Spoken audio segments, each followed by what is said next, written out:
السلام علیکم ورحمۃ اللہ وبرکاتہ۔ پاکستان پہ اللہ تعالیٰ کا عذاب آنے والا ہے۔ سورہ بنی اسرائیل آیت نمبر 57 کا ترجمہ ہے کہ کفر کی کوئی بستی نہیں مگر یہ کہ اللہ تعالیٰ اسے روز قیامت سے پہلے تباہ و برباد کر دیں گے یا اسے سخت عذاب دیں گے۔ یہ کتاب میں یعنی لوح محفوظ میں عرش عظیم پہ لکھا ہوا ہے۔ تو یہ عذاب پاکستان پر آنے والا ہے۔ تو میں مسلمان بھائیوں سے اور دوسرے مذہب کے لوگوں سے جو اس وقت بس میں موجود ہیں ان سے درخواست کروں گا کہ قرآن پاک خود ترجمہ سے پڑھنا شروع کر دیں، اور کراچی زمین کے نیچے جانے کا وقت ہو گیا ہے۔ اور قرآن پاک میں اس بارے میں باقاعدہ آیت ترجمہ موجود ہے کہ اے اللہ ہمیں ظالموں کی اس بستی سے نکال کے جس کے رہنے والے ظالم ہیں،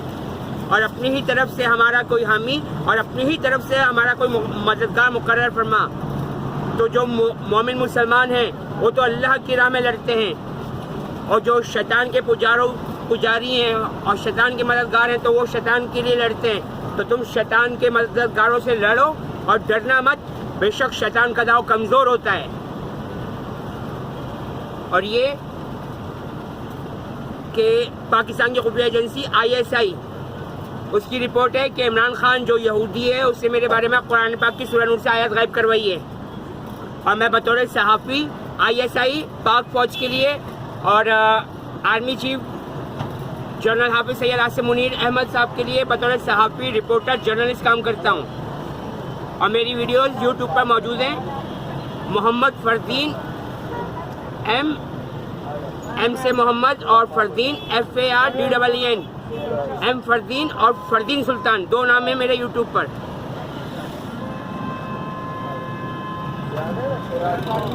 اور یہ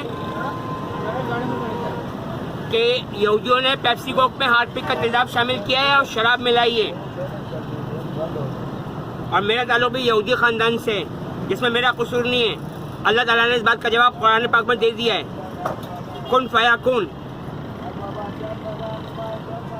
تو جو کوئی پیپسی کوک یا کوئی بھی انرجی ڈرنک پیے گا اس کی نماز 40 دن تک قبول نہیں ہوگی، جو حضرت علی رضی اللہ تعالیٰ عنہ نے حدیث بیان فرمائی ہے۔ اور ایک اور حدیث بھی ہے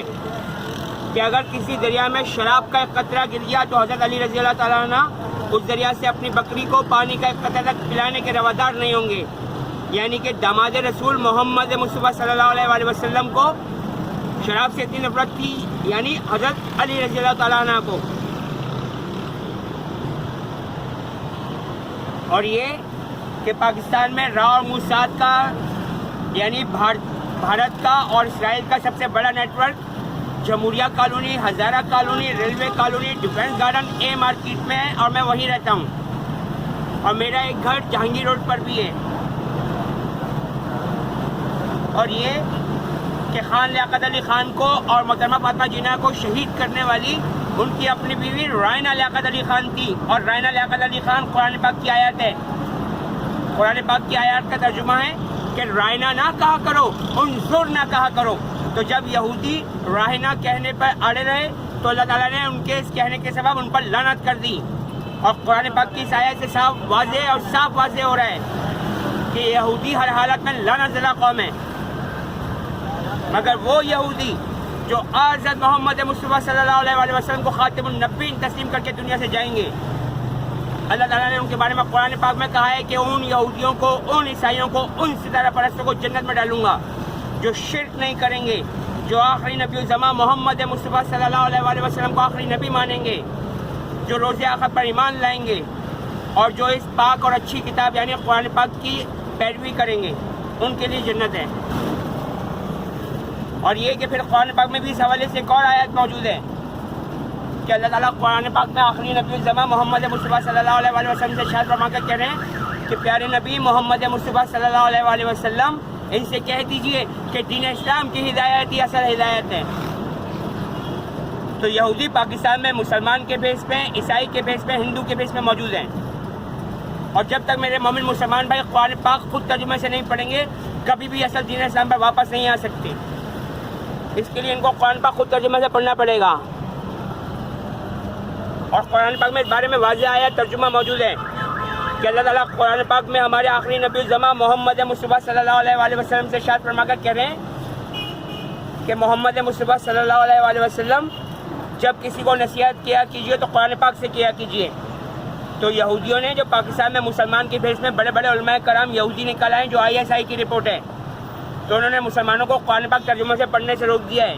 اور مساجدوں میں کہا جاتا ہے کہ قرآن پاک ترجمہ سے نہیں پڑھنا, گمراہ ہو جاؤ گے. تو اس کا ایک حل ہے کہ آپ قرآن پاک امام مسجد کی نگرانی میں پڑھو آپ, لیکن اس کا مطلب یہ تو نہیں کہ آپ قرآن پاک کا ترجمہ ہی نہ پڑھو تاکہ ایسا دین اسلام پر واپس نہ آ سکو. اور قرآن پاک میں اس حوالے سے بھی آیا ترجمہ موجود ہے کہ تمہارے منہ سے صرف یہ کہہ دینے سے کہ تم مسلمان ہو تو جنت میں چلے جاؤ گے, تو ایسا نہیں ہوگا. اللہ تعالیٰ نے قرآن پاک میں ارشاد فرما دیا ہے کہ جو اصل دین اسلام پہ رہے گا صرف اس کو جنت ملے گی.